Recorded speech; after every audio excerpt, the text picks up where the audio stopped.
Good evening. We're happy to have you here. We're going to continue on a little bit with what we do when we do wills, whether we do a standard will, we do a pour-over will, we do a testamentary will, with whatever it is, one of the things that the will has in it, one of the clauses is called a guardianship clause.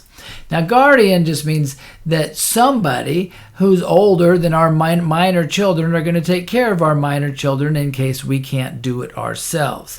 For many people, including myself, my wife and I, this was the hardest question we had to answer when we had to do our estate planning. Now, I've got lots of siblings, and they're all great people, but they weren't necessarily the kind of people that I would want to raise my minor children. And so we talked about it a lot. We thought about it. We talked to the different people, and finally we came up with one of my sisters. They're kind of like us. Believe it or not, we're a little bit down to earth. You know, when I go home, I jump on my tractor and run over berry bushes, and that's what gives me a thrill. And so I had a sister who would go, and her husband jumps on the tractor and runs over berry bushes in Texas. And so we thought, well, that's the kind of person we want. But there's a lot of things that goes into deciding who you want to do it. So let's talk about that.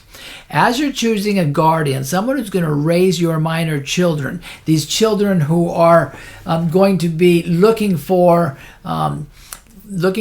idols to go ahead and follow, people to emulate, to follow the ideas and the thoughts and the ways that they think. And so we're going to want to make sure that the people they're going to be around think kind of like us.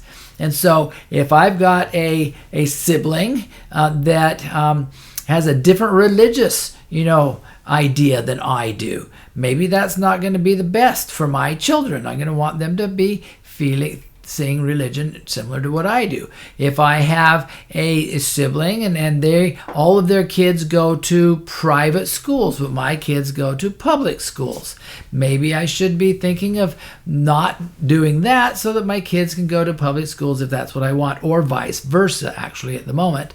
As we're thinking about what we're doing, we want somebody that they're going to be able to look up to emulate, to be able to see, hey, this person works hard every day, does a good job. They don't go around and slap around their wife. They're not the ones that are out coming in drunk every night. There's a lot of things you want to be looking at to see what environment you want your children to live in.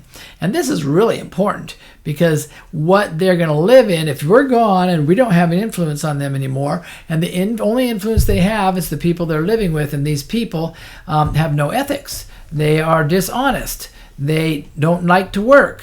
They are couch potatoes. There's a billion or a million different things that they could be that I don't want my kids to turn into. Those aren't the type of people that I want to take care of my kids. So think strongly about what kind of people you would like to raise your kids. Now, what if you don't say anything? You just say, I can't make a decision. I'm not going to go ahead and put down a guardianship in any type of document. And then all of a sudden you pass away. What's going to happen to the kids? Well, they're going to go into most likely the foster care program, because the state will take over. If you don't make the decision, the state makes the decision. And you can't guarantee it's going to go to a sibling or to another child or to a grandmother. It's going to be up to the courts. And in my experiences, many times, not always, but many times, they're going to go into the foster care program because I guess there's money that changes hands in that program. I don't know. I haven't seen it happen, but it sure does seem like there'd be better choices made if they were thinking about things other than that. So don't depend upon the state to make your decision for you. Make the decision one way or the other. If you do nothing else, you say, I'm not going to do a trust, I'm not going to do powers of attorney, at least do a will that says who's going to raise your children.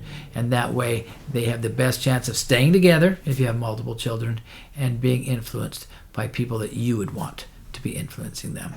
This is probably one of the most important decisions you're going to make in estate planning. So think about it hard, and if you have questions, just give us a call.